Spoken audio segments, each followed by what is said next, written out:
कि राहुल गांधी जी का व्यवहार और कांग्रेस पार्टी का व्यवहार इस सदन में जिस प्रकार का रहा है, ये हिंदुस्तान की जनता टीवी के माध्यम से देख रही है।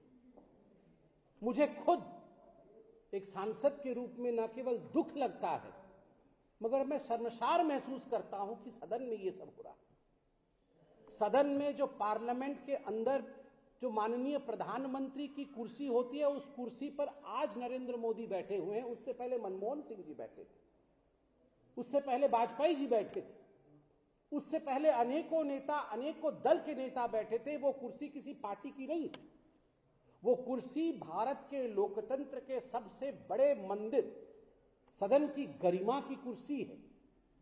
अभी हमने भारतीय जनता पार्टी द्वारा रिलीज किया हुआ वीडियो और मीडिया में चल रहे उन तमाम वीडियो को देखा है, जिन वीडियो में कांग्रेस पार्टी की कुछ सदस्यां किस प्रकार से बैनर लेके प्रधानमंत्री जी के कुर्सी की चारों तरफ घेराबंदी कर रही है, घेराबंदी कर रही है। और मैं देख रहा हूं, चाहे अश्विनी वैष्णव जी हो, चाहे गिरिराज जी हो, चाहे किरण रिजिजू जी हो, अर्जुन जी मेघवाल हो, सभी बड़े नेता हाथ जोड़कर विनय कर रहे हैं, निवेदन कर रहे हैं हमारी बहनों से कि ये उचित नहीं होगा। This seat, this place is not just for the Prime Minister. This means India's Prime Minister. This is a coveted post. आप इसकी गरिमा को समझिए। हम भी सत्ता से बाहर बहुत वर्ष रहे हैं। अधिकांश समय भारतीय जनता पार्टी ट्रेजरी मंच में नहीं बैठी है, ऑपोजिशन में बैठी है। आप याद करिए, कभी राजमाता सिंधिया, कभी सुषमा स्वराज जी, इतने बड़े सदस्य, ये कभी जाके इन्होंने प्रधानमंत्री जी के कुर्सी को घेरने की कोशिश की हो? कभी इस प्रकार का व्यवहार दिखाया हो? राहुल गांधी जी के इशारे पर प्रधानमंत्री की कुर्सी के चारों तरफ घेराबंदी करने की कोशिश करना, प्रधानमंत्री जी के अहित करने की चेष्टा करना कि अगर वो हाउस में आते हैं तो हम कुछ ना कुछ ऐसा करेंगे जिससे उनका अहित होगा। ये कैसी सोच है? ये कैसा सोच है? आप खुद सोच के देखिए। मुझे लगता है पूरे हिंदुस्तान को सोचना होगा। And the time has come when India should impeach Rahul Gandhi and the Congress party from politics.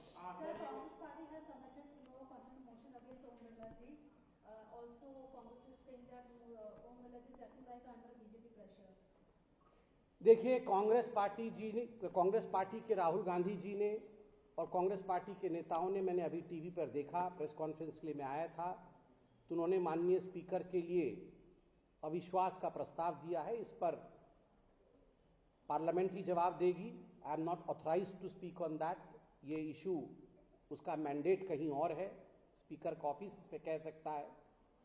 मगर मैं एक बात कहना चाहूंगा कांग्रेस पार्टी को और खास करके राहुल गांधी को, आप इतने एंटाइटल्ड हैं, आप इतने एंटाइटल्ड महसूस करते हैं अपने आप को कि आप कोई नियम नहीं मानेंगे, आप सदन का कोई भी कानून नहीं मानेंगे और उसके ऊपर आप कहेंगे कि हम किसी पर विश्वास नहीं करते, अविश्वास लेकर आएंगे।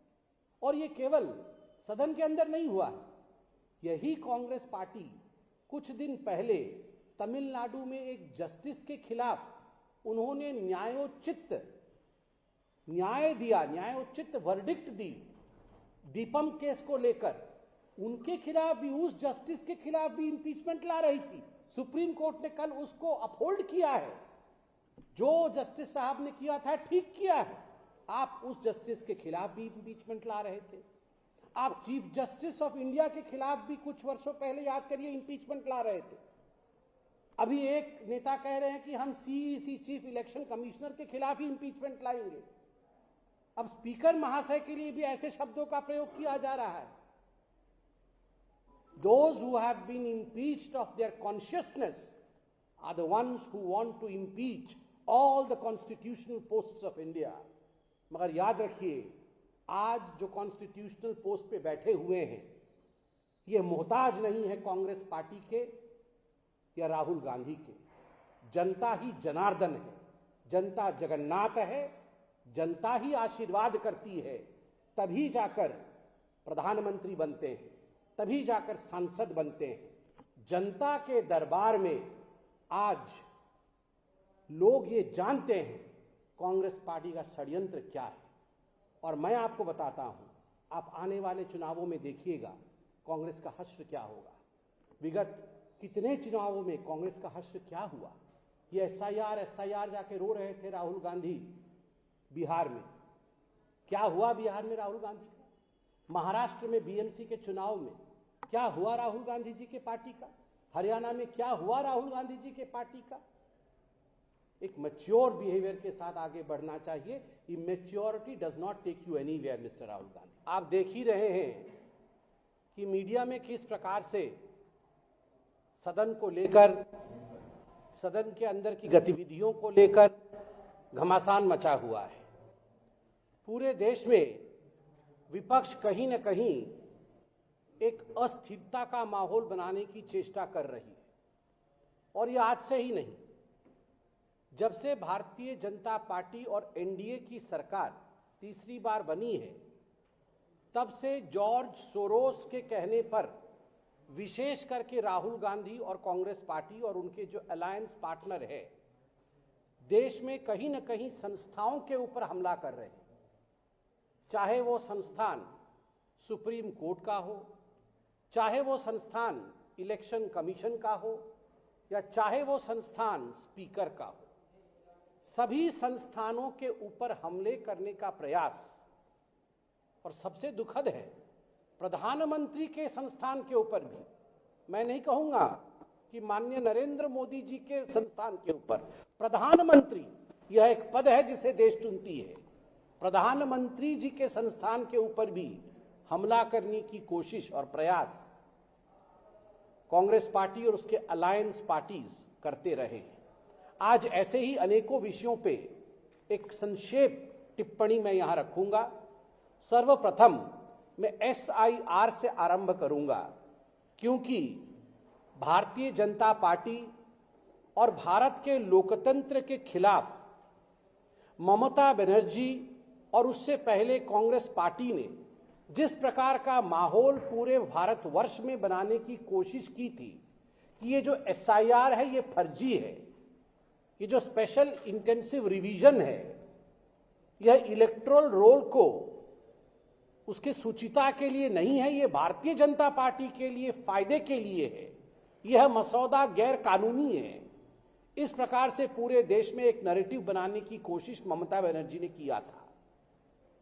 ममता बनर्जी यहां तक विषय को लेकर आई थी कि वो खुद सुप्रीम कोर्ट में एक पिटिशनर के रूप में विगत हफ्ते, पिछले हफ्ते उन्होंने अपने आप को प्रस्तुत किया था। खुद उन्होंने दलील रखी थी और उन्होंने कहा था कि एसआईआर के माध्यम से बंगाल के ऊपर अत्याचार हो रहा है। उन्होंने अपील की थी कि एसआईआर को खारिज कर दिया जाए और ये जो अपॉइंटमेंट्स हैं ये गैर कानूनी है। मगर कल सुप्रीम कोर्ट ने जो अपना निर्णय दिया है वो कहीं न कहीं ममता बनर्जी और तृणमूल कांग्रेस की सरकार जो बंगाल में है उसको एक बहुत बड़ा झटका है। सुप्रीम कोर्ट ने बहुत स्पष्ट रूप से कहा, और मैं पढ़ना चाहूंगा क्योंकि अंग्रेजी में कहा गया है, शब्दशः मैं पढ़ रहा हूं। Whatever orders or clarifications required, we will issue, but we will not allow any impediment in SIR.